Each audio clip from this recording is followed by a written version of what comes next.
The Listeners by Walter de la Mare.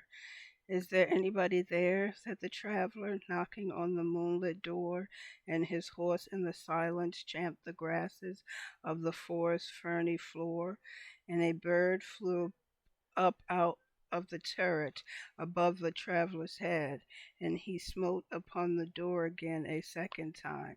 Is there anybody there? He said, but no one descended to the traveler. No head from the leaf-fringed sill leaned over and looked into his great eyes, where he stood perplexed and still, but only a host of phantom listeners that dwelt in the lone house then stood listening in the quiet of the moonlight to that voice from the world of men, stood thronging the faint moonbeams on the dark stair that goes down to the empty hall, hearkening in an air stirred and shaken by the lonely traveler's call, and he felt it in his heart, their strangeness, their stillness answering his cry, while his horse moved cropping the dark turf neath the starred and leafy sky.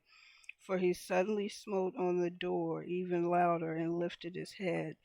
Tell them I came and no one answered, that I kept my word, he said.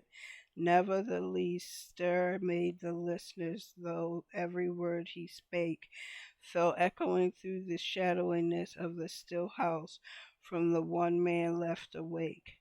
Aye, they heard his foot upon the stirrup, and the sound of iron on stone, and how the silence surged softly backward when the plunging hoofs were gone.